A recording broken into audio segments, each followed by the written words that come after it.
Kembali lagi bersama aku Betty Zahara. Nah, aku udah lama banget nih nggak bahas mengenai dunia pramugari, dan kali ini aku mau bahas lagi karena ada salah satu video YouTube aku yang naik dan viewersnya itu banyak sampai 60 ribuan gitu, dan di sana banyak banget komentar. Jadi aku mau menjawab komentar-komentar tersebut melalui video ini. Oke, pertanyaan yang pertama, ini aku udah rangkum ya, jadi aku tinggal baca aja. Pertanyaan pertama, tugas pramugari itu angkat koper ya kak? Jadi gini ya, tugas pramugari itu tidak ada yang namanya angkat koper. Pramugari hanya mencarikan tempat bagasi penumpang atau koper penumpang tersebut. Jadi kalau misalnya ada yang minta bantuan pramugari untuk angkat koper, biasanya pramugari tersebut akan melihat penumpang tersebut, kondisi fisiknya tidak ada yang kurang dan masih kuat, dinilai masih kuat untuk mengangkat barang tersebut. Biasanya pramugari tidak akan mau mengangkat barang tersebut.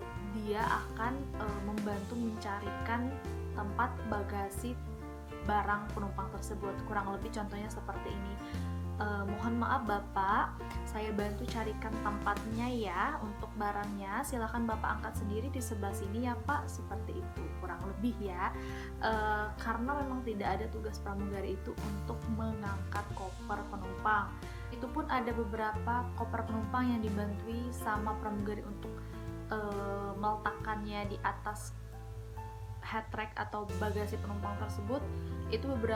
Itu biasanya ada beberapa kondisi seperti ibu hamil, ibu bepergian dengan balita, lansia, dan juga orang yang mempunyai keterbatasan khusus kayak gitu. Dan biasanya pun tanpa diminta, kita sebagai pramugari akan menawarkan bantuan tersebut kepada orang-orang tersebut. Cuman kalau misalnya kita nilai penumpang tersebut masih sehat, kuat, dan kita nilai masih bisa angkat koper sendiri, biasanya pramugari hanya akan mencarikan tempat bagasi tersebut, dan untuk angkat kopernya itu penumpangnya tersebut. Jadi gitu. Pengalaman aku sendiri, ada salah satu penumpang, dia perempuan, terus minta pramugarinya, minta aku untuk angkat koper dia kayak gitu. Terus setelah aku lihat penumpang itu masih kuat atau masih bisa untuk angkat koper tersebut. Jadi aku cuman mengarahkan penumpang tersebut untuk meletakkan di tempat bagasi yang kosong,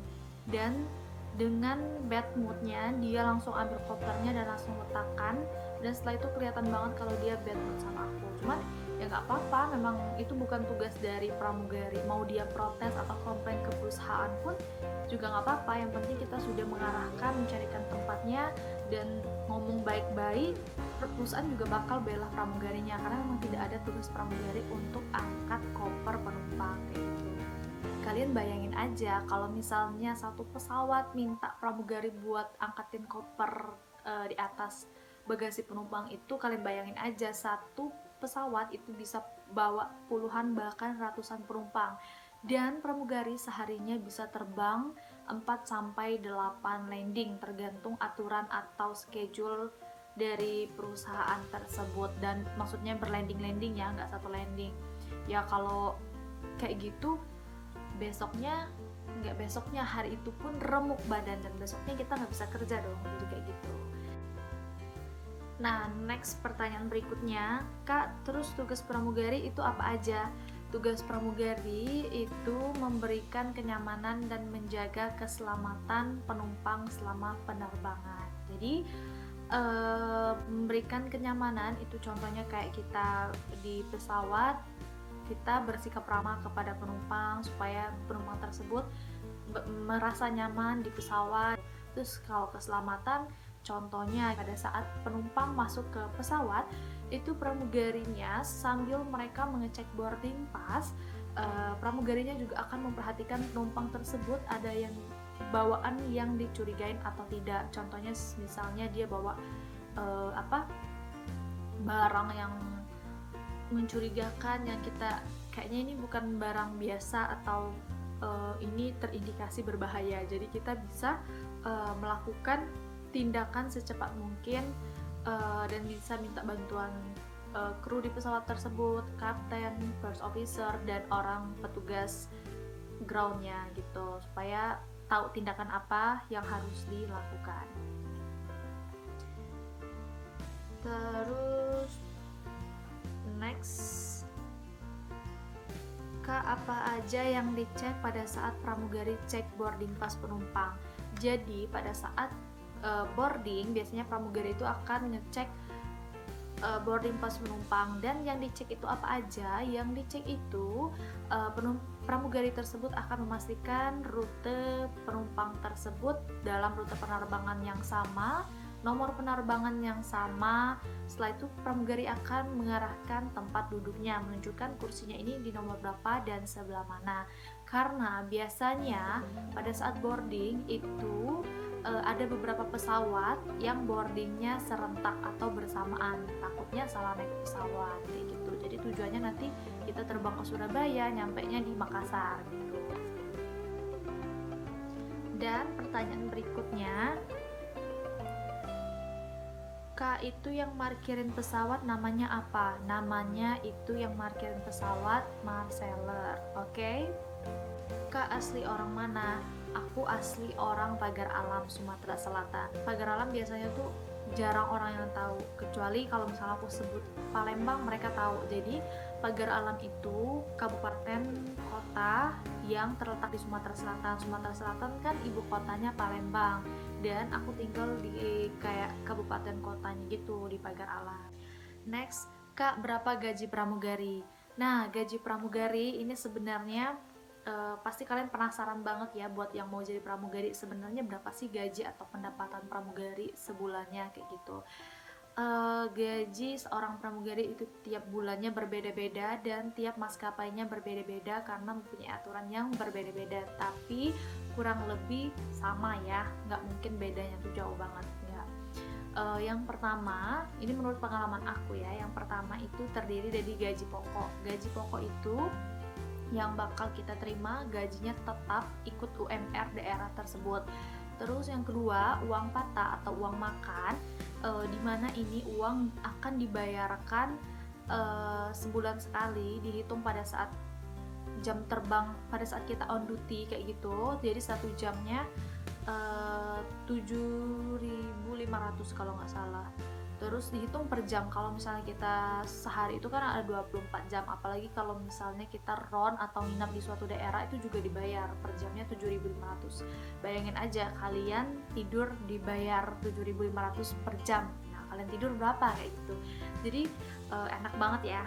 Sebulan tuh ada 3 kali gajian. Terus yang berikutnya ada gajian atau uang terbang. Uang terbang itu dibayarkan sebulan sekali, dan nominalnya itu berbeda-beda dari FA5, FA4, FA3 sampai FA1 berbeda-beda ya.